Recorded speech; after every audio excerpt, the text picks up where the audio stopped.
million subscribers may well be SIM cards, because people tend to have 2 or 3 SIM cards in this country. Yes, that is true. There is the dual SIM card issue that exists in this country. But if you correlate that with the traffic, you also see that subscriber base is also being accompanied by significant growth in traffic.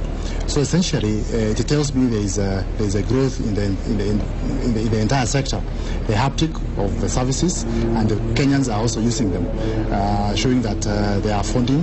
When you look at the traffic now, is close to about 7 billion minutes in a quarter. So this is big. It tells me that the sector is actually vibrant. Kenyans are using these services, and they are funding the services.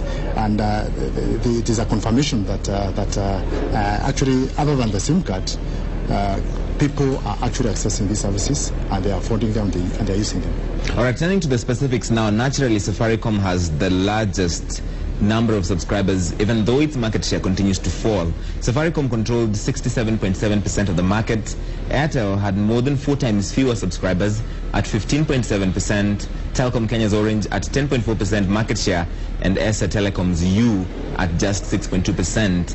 An average subscriber now sends about 8.5 SMSs per month, mostly within the network that they are on. That's a breakdown. You see that right now on your screen. What can we read from this market share numbers? There has been, when you look from 2010, when the CCK intervened in terms of the network, the determination regime, from that time we have seen a consistent market correction mechanism. Like I mentioned, the other smaller operators have been more competitive in the market, and they have been attracting subscribers in the market. When you look at their growth profile, each of them has grown from where they were to what they are in a significant manner. Right. So from that intervention at the wholesale level, we've seen the competitiveness in the market getting deeper, and the result is what we are seeing, that of course Safaricom has lost some ground in terms of subscriber base, and the other operators have gained. But by and large, everybody has grown. Even Safaricom has grown from where it was before to the new subscriber base they have. So everybody in totality has grown, but the allocation in terms of market share has shifted a little on subscriber base. It's a lot different when you look at the market share on the basis of traffic. Yes. Traffic is still, Safaricom is still the leader in a big way, and the others are lagging behind, but I think they are catching up as well. And that also goes into market share even by revenue, because Safaricom charges for every single call, while some of the operators might give some calls for free. Yes, the traffic volume also gives, there is a very close correlation between traffic volume and the revenue. The revenues that the operators recover from the market, because the DRA every minute that is pushed through the network is charged a fee. So you can easily read that in terms of revenue, market share by revenue, Safaricom is still up there with over 80% of the market share, and despite the seeming reduction in their subscriber base, rather in the market share on the basis of subscriber base. So there is the traffic volume is more precise, actually, in my opinion, in estimating the clout that an operator has in the market, because it tells you the kind of revenue shares that each of the operators has. And that might reignite that old debate about dominance and how that exactly is defined, especially with relation to Safaricom. Is that something the CCK has moved on from?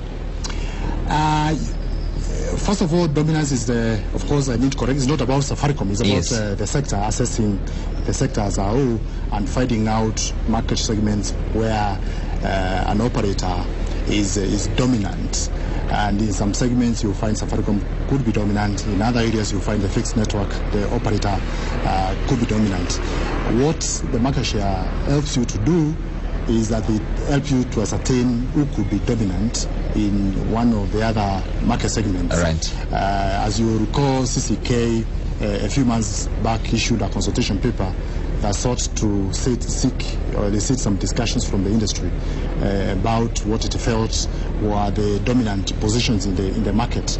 And the Commission is still reviewing the comments that we got from all the stakeholders and will be advising the industry on our decision on that matter. But yes, the law says that you can define dominance on the basis of market shares, and you can base that on revenue, or you can base that on the traffic, or you can base it on the subscriber base. So market share in itself just helps you in making that assessment, but is not the only thing that is used to do that. All right, but from that data, what was hardly surprising is that landlines, or main fixed lines as they're called, continue to decline at an alarming rate. There are just over 355,000 landlines now, and that is a drop of 4% from the previous quarter.